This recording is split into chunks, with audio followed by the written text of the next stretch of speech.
أعوذ بالله من الشيطان الرجيم بسم الله الرحمن الرحيم وإن تعجب فعجب قولهم أإذا كنا ترابا أإنا لفي خلق جديد أولئك الذين كفروا بربهم وأولئك الأغلال في أعناقهم وأولئك أصحاب النار هم فيها خالدون صدق الله العظيم رب اشرح لي صدري ويسر لي أمري واحلل عقدة من لساني يفقهوا قولي رب زدني علما سبحانك لا علم لنا إلا ما علمتنا إنك أنت العليم الحكيم سورة رعد دیار لسم سپارہ آیات نمبر 5 وَإِن تَعْجَبْ فَعَجَبٌ قَوْلُهُمْ أَإِذَا كُنَّا تُرَابًا أَإِنَّا لَفِي خَلْقٍ جَدِيدٍ دی دریو واړو آیاتونو کې د کافرانو درې شبهات بیانېږي د شبهاتو جوابونه بیانېږي چې کوم درې شبهې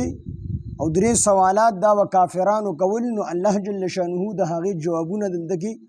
ورکړي دي لومبۍ شبهه د کافرانو دا وه چې کله مونږ خوري شو مړه شو نو آیا مونږ به دوباره ژوندي کیږو نو په دې خبره پورې به یې مسخرې کولې ټوکې به یې کولې چې کله مونږ ختم شو زمونږ اډوکي چې کوم دی رواسته شي غوښه مو ختمه شي نو مونږ به دوباره ژوندي کیږو حالانکې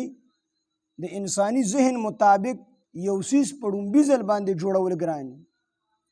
چې په ړومبي ځل باندې یو څیز جوړ شي دوباره جوړول د هغې آسان وي او د الله جل شانه په حق کې خدا خبره مونږ نشو کولی دا بې ادبي ده الله ته چې کوم دی په ړومبي ځل پیدا کول او په دویم ځل پیدا کول او په سلم ځل پیدا کول دا ټول یو شی انسان الله جل شانه حضرت آدم علیه السلام پیدا کو او بیا د آدم علیه السلام نه وروستو الله جل شانه دا بنی آدمو دا سلسله روانه کړله نو د آدم علیه السلام نقشه ډومبی نه وه الله بغیر د نقشې نه چې کوم دی حضرت آدم علیه السلام پیدا کو او بیا د انسانانو دا سلسله مونږ وینو چې په دنیا کې روانه ده روزانه چې کوم دی خلق پیدا کیږي نو روزانه چې کوم دی خلق مړه کیږي نو څنګه پیدا کیږي الله جل شانه د مړې نطفې نه د انسان د دغه یو څاڅکي نه الله جل شانه د مور په بچیدانه کې ماشوم چې کوم دی پیدا کوي او جوړي او دنه په هغه تیارو کې په پردو کې الله جل شانه د دغه ماشوم تربیت کوي دته په دې مور په دې خېټه کې یو خاص ټمپریچر الله جل شانه مهیا کړي چې دله په دغه نه ساړه کېږي نو ورله ګرمي کېږي بالکل په یو خاص ټمپریچر کې الله جل شانه دغه ماشوم ساتي او د مور په خېټه کې ول الله جل شانه د رزق بندوبست وکړي د نوم په ذریعه باندې د ماشوم دا د چې کوم دی رزق ملاویږي او د مور په خېټه کې د الله جل شانه تربیت کوي د مور په خېټه کې دی لویږي وجود چې کوم دی غټیږي برابرېږي او تر 9 میاشتو پورې 10 میاشتو پورې د امام ابو حنیفه رحمه الله په نسبت باندې تر 2 کالو پورې د مور په خېټه کې ماشوم پیدا کیدی شي زیات نه زیات مدت د امام سي په نسبت باندې 2 کال دي تر 2 کالو پورې ماشوم د مور په خېټه کې پاتې کیدی شي خو عام طور په 9 لسمه یو لسمه میاشت باندې ماشوم پیدا شي نو دنه د مور په خېټه کې الله جل شانه تربیت هم کوي او دنه د اوبو د پاسه دغه ساس کې د پاسه الله جل شانه د انسان نقشه جوړه کی او بیا دغه ساس کې نه چې کوم د سلويخت ورځو پورې دا چې کوم د ساس کې بیا دغه نه ورستو دا چې کوم د ویني یو جم دی جوړ شي سلويخت ورځې پس بیا د غوښې یو ټوکړه جوړ شي بیا سلور میاشتې پس الله جل شانه دغه ټوکړه چې کوم دی سترګې پیدا کی غوږونه پیدا کی پوزه پیدا کی خوله پیدا کی واړه واړه لاسونه هر یو څیز مکمل انسان دا په سلورو میاشتو کې د مور په خېټه کې دا جوړ شي الله جل شانه به بیا روح ورواچي نو سلورو میاشتو پورې دا چې کوم دی مکمل انسان جوړ شي بیا وروسته ورو تربیت کیږي نو د دغې اوبو نه انسان پیدا کول څومره مشکل کار دی، خو الله جل شانه ته هیڅ مشکل نشته دی. نو الله چې په ډومبي ځل باندې حضرت آدم علیه السلام پیدا کول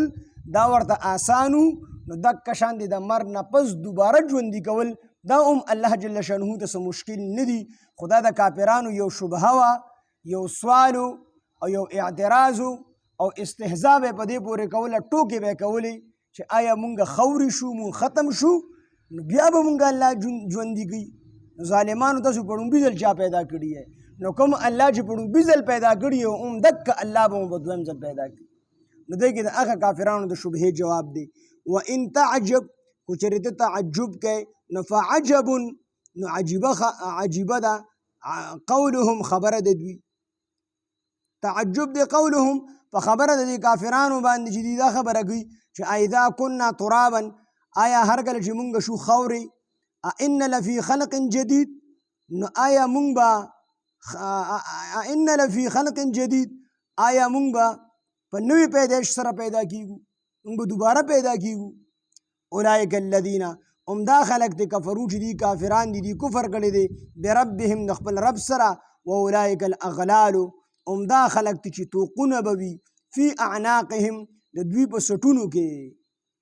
یو عذاب به د دې دی چې د دې په سټونو کې به د اور توقونه چې کوم دی دا ورځوړند وي. واولئک اصحاب النار، دا خلق خاوندان د اور دي، هم فیها خالدون، همیشه دپاره په دغې اور کې وي. ویستعجلونک، او دوی په تادی غواړي لتانه بالسیئة، بدی قبل الحسنة، مخکې د نیکۍ. نو دلته بالسیئة نه مراد عذاب دی، قبل الحسنة نه مراد ایمان دی. نو مطلب پیدا شي چې ویستعجلونک،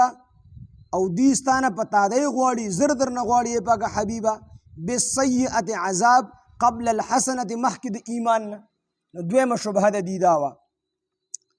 چې دوی ته به کله پیغمبر ووی چې تاسو ایمان راوړئ ورنه په تاسو باندې به عذاب راشي، خو ایمان نه راوړئ بیا به در باندې الله تعالی عذاب راولي. نو دوی به وی کله به دا عذاب راځي. فامطرنا علیهم حجارة من السماء، دوی به وی کله به دا عذاب راځي، عذاب په موږ باندې لږ زر راوله که نه. نو د الله په دې عذاب پورې به هم ټوکې کولې. حالانکې چې کوم عافیت والا زندگی الله دوی له ورکړې وه، نو دوی په خپل ځان باندې عافیت والا زندگی نه وسود، نو عذاب د عذاب د راتلو نه مخکې غوښتو،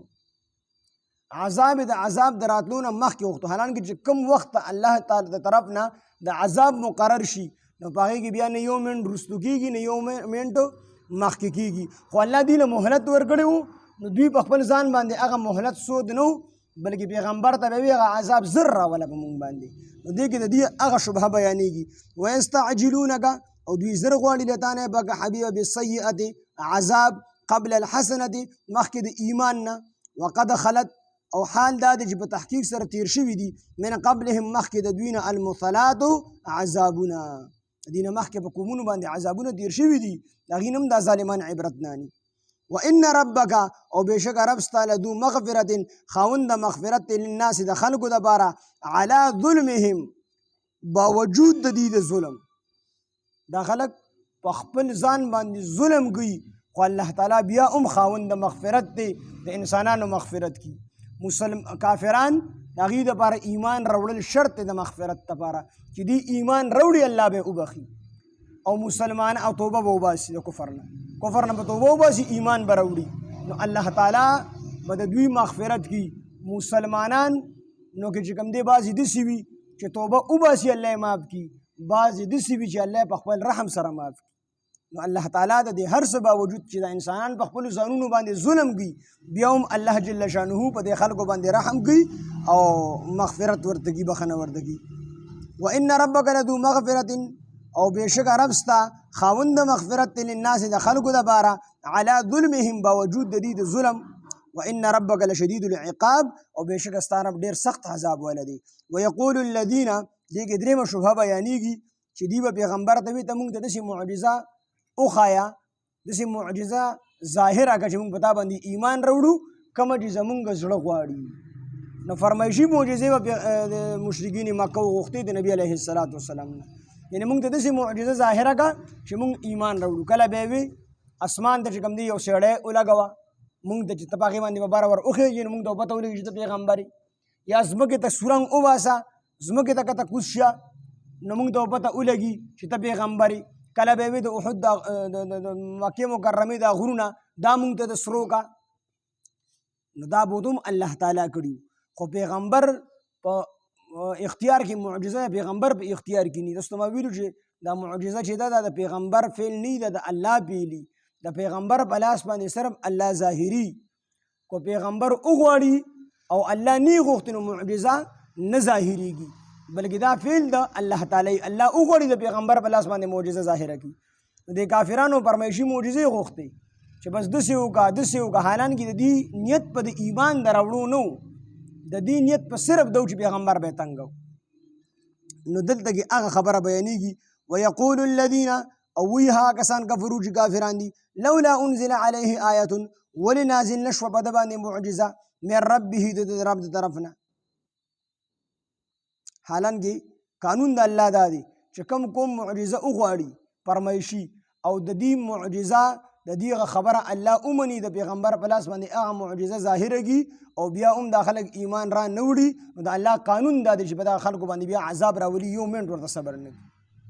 نو د دې وجې نه به نبي علیه السلام فرمایشي معجزې نه غوښتلې ويقول الذين ويها كسان كفروا كافران دي لولا انزل عليه آية ولنازل نشول په د باندې معجزه من ربه د رب طرفنا نبی علیه السلام بخپو چې دي زما د معجزه ظاهره شو دي ایمان راوړي نو نبی علیه السلام د دې آیات کې تسلیم ده انما انت منذر بشک ته خو يرونګي الله تعالی ودوي انما انت منذر بشک ته خو يرونګي ولكل قوم هاد او د هر یو قوم د پاره رهنمایي والوي هادي وي هدایت کوونکی هدایت طرف بلونکی د هر قوم د پاره یو هادي دا الله تعالی پیدا کړی وي نو هادي ویل دي خو پیغمبر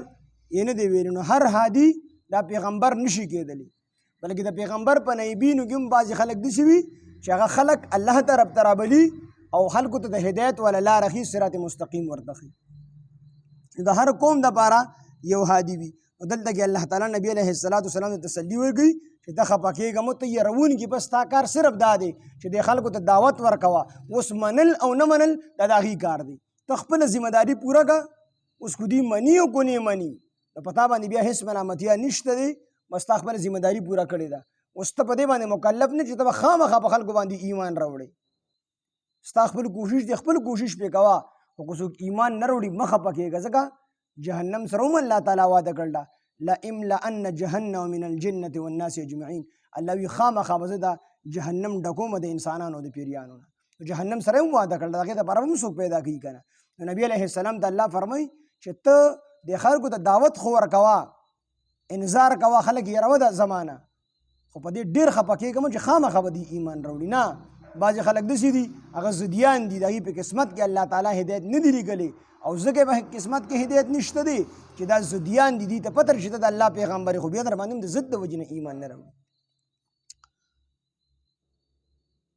انما انت منذر بشک ته يرونګي ولكل قوم هاد او د هر یو قوم د بار یو هادي وي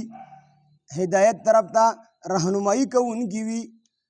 وان تعجب کو چرته تعجب کوي فعجب قولهم نو تعجب دی د دوی په دې خبره باندې د کافرانو په دې خبره باندې ایدا کنا هر کله چې دی وای مونږ شو ترابن خوري ان لفی خلق جدید نو آیا مونږ به دوباره پیدا کیږو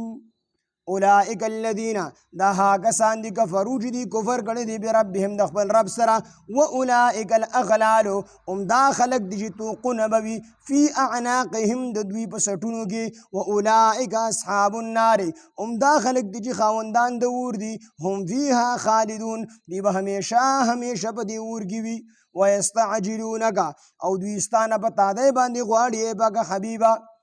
بالسیئه عذاب قبل الحسنه مخکې د ایمان نه دیستانه په تادی سره عذاب غواړي مخکې د ایمان راوړو نه وقد خلت او په تحقیق سره تیر شوي دي من قبلهم مخکې د دوی نه المثلات قد خلت تیر شوي دي مخکې من قبلهم مخکې د دوی نه المثلات عذابنا وان ربك وبشك ربستا لدو مغفرت خاوند مغفرت للناس د خلق د بارا على ظلمهم د دې ظلم باوجود چې دی په خپل ځانونو باندې ظلم کوي بیا هم دی الله ته توبه وباسي نو الله معاف کوي وان ربک وبشک ربستا لشدید العقاب خامخا سخت عذاب والدي ويقول الذين اويها كسان كفروا چې کافران دي لولا انزل عليه آیه ولنازل نشول بد باندې معجزه فرمایشي معجزه به ولنازل نشول من ربه د خپل د رب د طرفنا انما انت منذر بشک ته خو يرونکی ولکل قوم هاد او د هر یو قوم د بارا